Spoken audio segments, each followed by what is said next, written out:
முதல்ல எங்கள் தங்க தலைவனுக்கு நாங்கள் பிறந்தநாள் வாழ்த்தை வந்து தெரிவிச்சுக்கிறோம். ஹாப்பி பர்த்டே தலை. 24 டிசம்பர் 2004 வந்து தோனி தனது முதல் இன்டர்நேஷ்னல் கிரிக்கெட் மேட்சை வந்து விளையாடுறாரு, 50 ஓவர் போட்டியை. ஸோ அதுக்கப்புறம் 2004லேருந்து 2005 வரைக்கும் தோனி தன்னோட இன்டர்நேஷ்னல் மேட்சஸோட வாய்ப்புகளை வந்து தக்க வச்சுக்கிட்டு இருந்தார். 2005 வந்து தோனி தினேஷ் கார்த்திக்கு பதிலாக விக்கெட் கீப்பர் பேட்ஸ்மேனாக வந்து உட்கார வைக்கிறாங்க. ஸோ அதுக்கப்புறம் ஸ்ரீலங்கா கூட மேட்ச் ஆட விடுறாங்க. தோனி அந்த மேட்ச்சில் ஒரு ரெக்கார்ட் படைக்கிறாரு, 183 ஒரு ஸ்கோர், நாட் அவுட்டு. அந்த ஸ்கோர் வந்து பார்த்திங்கன்னா எந்த ஒரு விக்கெட் கீப்பர் பேட்ஸ்மேனும் வந்து இது வரைக்கும் அடித்ததே கிடையாது. அந்த ஒரு ஸ்கோரை வந்து தோனி வந்து அடித்ததுக்கப்புறம் தோனியோட இன்டர்நேஷ்னல் கெரியருக்கான வாய்ப்பு வந்து பிரகாசமாக இருக்குது. அதுக்கப்புறம் நடந்ததெல்லாம் வரலாறு தான். ஸோ அதுக்கப்புறம் வந்து பார்த்திங்கன்னா தோனியோட பர்ஃபார்மன்ஸும் வந்து நாளுக்கு நாள் உயர்ந்துக்கிட்டே போயிட்டுருக்கு. ஸோ இந்தியாவோட தலைமைத்துவ பேட்ஸ்மேன்கள்னு வந்து பார்த்தோம்னா கங்குலியும் டிராவிட்டும் அப்புறம் சச்சின் டெண்டுல்கரும் வந்து பார்த்திங்கன்னா இருந்துக்கிட்டு இருக்காங்க. ஸோ சச்சின் டெண்டுல்கருக்கு வந்து கேப்டன்சி வந்து பெருசாக ஒத்து வரல, கை கொடுக்கல. டிராவிட்டும் கங்குலியும் தான் மாற்றி இந்தியாவை பார்த்துருந்தாங்க. கடைசியாக டிராவிட்டோட அந்த ஒரு கேப்டன்சியிலேருந்து மாறி தோனிக்கு 2007 இந்திய அணியை வழி நடத்துறதுக்கான கேப்டன்சி பதவி வந்து கிடைக்குது. ஸோ 50 ஓவர் உலகக்கோப்பையில் இந்தியா தோற்றதுக்கப்புறம் இந்தியா 2007 20 ஓவர் உலகக்கோப்பை வந்து கைப்பற்ற காரணமாக இருந்தது வேறு யாரும் இல்லை, ஆபியஸாக மகேந்திர சிங் தோனி தான்.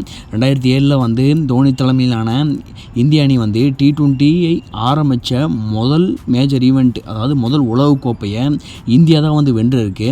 1975 ஆரம்பித்த 50 ஓவர் உலகக்கோப்பையை முதல் முறையாக வென்றது வெஸ்ட் இண்டீஸ்.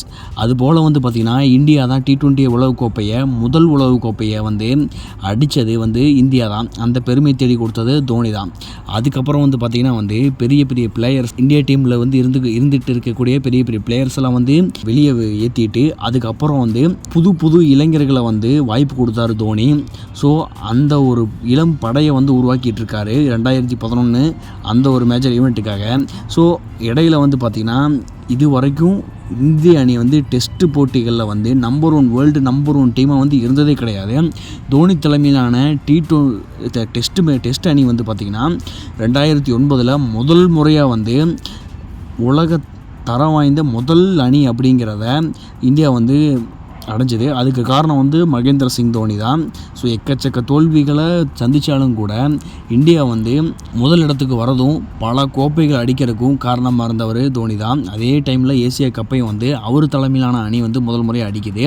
அதுக்கப்புறம் 2011 உலகக்கோப்பை தான். ஸோ 50 ஓவர் உலகக்கோப்பைங்கிறது இப்போ இருக்கிற ஒவ்வொரு டீம்ஸுக்கும் வந்து பார்த்திங்கன்னா ஒரு பயங்கரமான ஒரு கனவு. தான் வாழ்நாளில் தான் இருக்கும்போது தன்னோட கெரியரில் ஒரு தடவையாவது என்னோட அணி வந்து உலகக்கோப்பை அடித்து ஆகணும் அப்படிங்கிற கனவு ஒவ்வொரு நாட்டில் இருக்கக்கூடிய ஒவ்வொரு டீம் பிளேயர்ஸுக்கும் வந்து ஒரு கனவாகவே இருந்துக்கிட்டு இருக்கு. மிகப்பெரிய கனவுன்னு அதான் சொல்லணும். அப்பேற்பட்ட ஒரு மேஜர் ஈவெண்ட் வந்து பார்த்திங்கன்னா இந்தியாவிலே நடக்குது. இந்தியா, பங்களாதேஷ், ஸ்ரீலங்காவில் நடக்கக்கூடிய இந்த ஒரு மேஜர் ஈவெண்ட் 2011 நடக்கக்கூடிய 50 ஓவர் உலகக்கோப்பைக்கான அந்த டோர்னமெண்ட்டில் வந்து இந்தியா வந்து களமிறங்குது தோனி தலைமையிலான இது. ஸோ பாயிண்ட்ஸ் மேட்ச்சில் எதிர்பார்த்த அளவுக்கு வந்து பார்த்திங்கன்னா இந்தியா வந்து பர்ஃபார்ம் பண்ணலன்னு சொல்லிட முடியாது. நல்லா பர்ஃபார்ம் பண்ணாங்க. ஆனால் வந்து திருப்திகரமான வெற்றிகள் வந்து பெருசாக கிடைக்கல. 6 போட்டிகள் விளையாண்டு 4 போட்டிகளை மட்டும்தான் இந்தியா வந்து ஜெயிச்சிருந்தாங்க. ஸோ அதனால் வந்து பார்த்திங்கன்னா குவார்ட்டர் ஃபைனல்ஸில் ஆஸ்திரேலியாவை வந்து மீட் பண்ணாங்க இந்தியா. ஸோ ஆஸ்திரேலியா உங்களுக்கு முன்னாடியே தெரியும், போன வருஷமே வந்து பார்த்திங்கன்னா இந்தியா வந்து பயங்கரமாக கதற அழுக வச்சாங்க. அப்பேற்பட்ட டீமை விடவே 2 மடங்கு பவர்ஃபுல்லான டீம் கூட தான் வந்து இந்தியா வந்து மோதினாங்க அதே அகமதாபாத் கிரவுண்டில். ஸோ இந்தியா வந்து மோதி கிட்டத்தட்ட 5 விக்கெட் வித்தியாசத்தில் வந்து ஆஸ்திரேலியாவை குவார்ட்டர் ஃபைனல்ஸ்லேயே வந்து இந்தியா வந்து வீழ்த்திருச்சு. ஸோ அது வந்து சொல்லப்போனால் உண்மையிலே ஒரு மிராக்கிளான ஒரு விஷயம். இப்பேற்பட்ட இந்தியன் டீம் வந்து பார்த்திங்கன்னா குவார்ட்டர் ஃபைனல்ஸ்லேயே வந்து ஆஸ்திரேலியாங்கிற ஒரு மிகப்பெரிய ஒரு ஆபத்தை வந்து மற்ற அணிகளுக்கும் அது வந்து மிகப்பெரிய ஒரு த்ரெட்டு தான். ஸோ அங்கேயே வந்து ஆஸ்திரேலியாவை அரைஞ்சு அனுப்பிச்சிட்டாங்க சொல்லப்போனால் இந்தியா. அதுக்கப்புறம் இந்தியா வந்து செமிஃபைனல்ஸ்குள்ளே காலடி எடுத்து வைக்கிறாங்க. அப்போ பாகிஸ்தானை வந்து மீட் பண்ண வேண்டியதாக இருந்துச்சு. அப்போ தான் சொல்கிறாரு சாயித் அஃப்ரிடி, ஸோ இந்தியாவை இந்த மேட்ச்சை ஜெயிக்கவும் விட மாட்டோம், சச்சின் டெண்டுல்கரை வந்து சதமடிக்க விட மாட்டோம்னு சொன்னாங்க. ஆனால் 2ல் 1 தான் நடந்துச்சு. சச்சின் டெண்டுல்கர் இந்த மேட்ச் வந்து சதமடிக்க முடியல. ஆனால் இந்தியா வந்து அபாரமாக வெற்றி பெற்றாங்க. ஃபைனலுக்குள்ளே நுழைஞ்சாங்க. கிட்டத்தட்ட 8 வருடங்கள் கழித்து மறுபடியும் வந்து இந்தியா ஃபைனலுக்குள்ளே நுழையிறாங்க. அது தோனி தலைமையிலான இந்திய அணி. அப்போ வந்து ஸ்ரீலங்காவுக்கு வான்கடை ஸ்டேடியத்தில் தோனி வந்து டாஸ் வின் பண்ணி பவுலிங் எடுத்துட்டாரு. என்னப்பா பவுலிங் எடுக்கிறாரு, இந்த மாதிரி ஒரு பிச்சிலெலாம் வந்து பேட்டிங் எடுத்து ஹையஸ்ட் ஸ்கோரர் அடித்து சேஸ் பண்ண முடியாமல் பவுலிங்கில் வந்து கட்டுப்படுத்துறதான வந்து இந்த ஸ்டேடியத்தில் நடக்கிற வழக்கம், இவருன்னு வழக்கத்துக்கு மாறாக பண்ணுறாரு அப்படிங்கிற மாதிரிலாம் யோசிச்சாங்க. ஆனால் தோனி எடுத்த அந்த ஒரு குறி அவரோட முடிவு எப்பவுமே சரியானதாக தான் இருக்கும் அப்படிங்கிற மாதிரி அந்த மேட்ச்சில் இது பண்ணி கொடுத்தாரு. ஏன்னா ஃபைனல் அப்படிங்கிறது, அதுவும் 50 ஓவர் ஃபைனல் அப்படிங்கிறது எவ்வளோ பெரிய ஹை ப்ரெஷர் கேம்னு நம்மளுக்கு நல்லாவே தெரியும். அப்பேற்பட்ட கேமில் தைரியமாக பவுலிங் எடுக்கிறாரு அப்படின்னா எந்த அளவு கான்ஃபிடென்ட்டாக இருந்திருப்பாருன்னு யோசிச்சு பாருங்கள். ஸோ பவுலிங் எடுத்த அவர் வந்து பார்த்திங்கன்னா நல்லாவே பலனளிச்சுன்னு சொல்லலாம். ஆனாலும் ஸ்ரீலங்கா வந்து ஃபைனல் ஆடுறாங்கல்ல, அவங்களோட பெஸ்ட்டை காமிச்சாகணும். அதனாலேயே வந்து பார்த்திங்கன்னா 276 ரன்கள் வந்து கூச்சிருந்தாங்க. இந்தியாவுக்கு வந்து 276 ரன்கள் டார்கெட் வந்து கொடுத்துருந்தாங்க. ஸோ இந்தியா வந்து அதை சேஸ் பண்ணி கடைசியாக வந்து பார்த்திங்கன்னா தோனியோட அடித்த அந்த ஒரு சிக்ஸரில் வந்து இந்தியா வந்து வின் பண்ணி கொடுத்துட்டாங்க. கம்பீரோட அந்த ஒரு கான்ட்ரிபியூஷனோட ஸ்டார்டிங் நல்ல ஒரு ஸ்டார்ட் கொடுத்ததுனால தோனி கடைசியில் வந்து பயங்கரமாக ஃபினிஷ் பண்ணி கொடுத்துட்டாரு. ஸோ அந்த மேட்சோட மேன் ஆஃப் த மேட்சும் அதே சமயம் வந்து பார்த்திங்கன்னா வேர்ல்டு கப்பும் வந்து இந்தியாவுக்கு கிடைக்கிறது, அதுவும் வந்து பார்த்திங்கன்னா கிட்டத்தட்ட ஒரு 30 வருஷங்கள் கழித்து இந்தியாவுக்கு அந்த உலகக்கோப்பை கிடைக்கிறதுக்கு வழிவகுத்தார், 28 வருஷங்கள் கழித்து.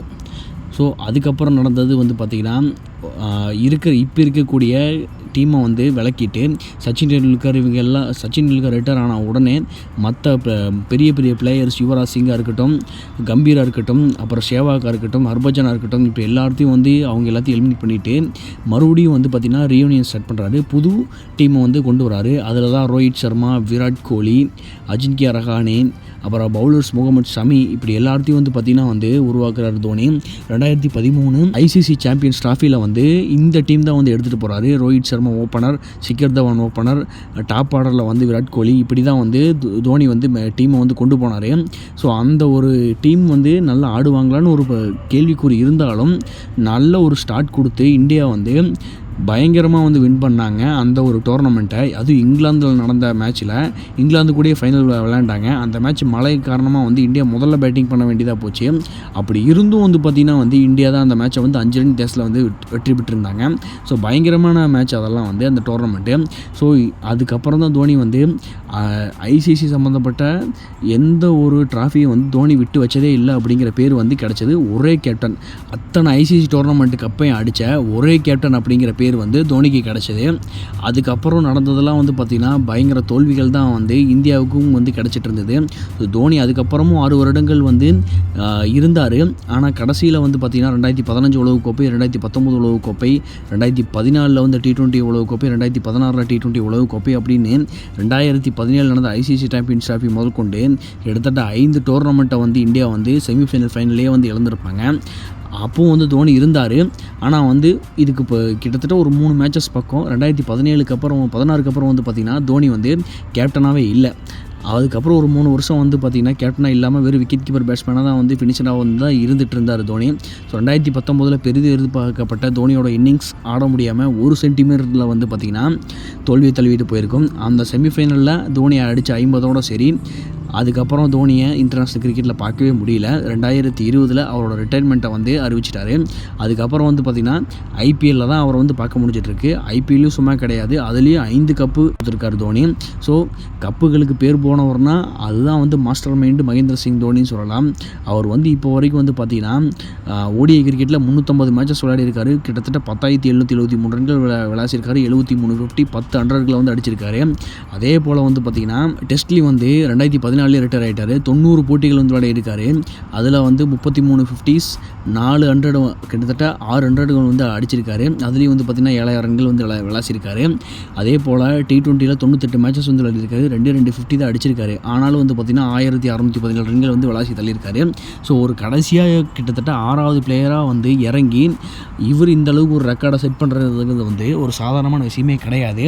ஏன்னா 10,000 ரன்களை வந்து அடித்து பார்த்தவங்களோட லிஸ்ட் எடுத்து பார்த்திங்கன்னா மோஸ்ட்டாக வந்து டாப் ஆர்டர் இல்லாட்டி ஓப்பனராக தான் இருந்திருப்பாங்க. ஸோ அந்த டேட்டாவை கூட செக் பண்ணி பாருங்கள். 10,000 ரன்களை கடந்த ஒரே ஒரு மிடில் ஆர்டர் பேட்ஸ்மேன் இல்லாட்டி லோவர் ஆர்டர் பேட்ஸ்மேனாக அது தோனியாக தான் இருப்பார்.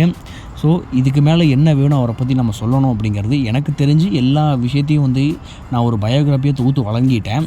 ஸோ இதே மாதிரி வேறு ஒரு பிளேயர்ஸை பற்றி பேசணும் அப்படின்னாலும் அதை பற்றி கமெண்ட் பண்ணுங்கள். நான் உங்களை அடுத்த ஒரு நல்ல ஒரு வீடியோ மீட் பண்ணுறேன். அது வரைக்கும் பை.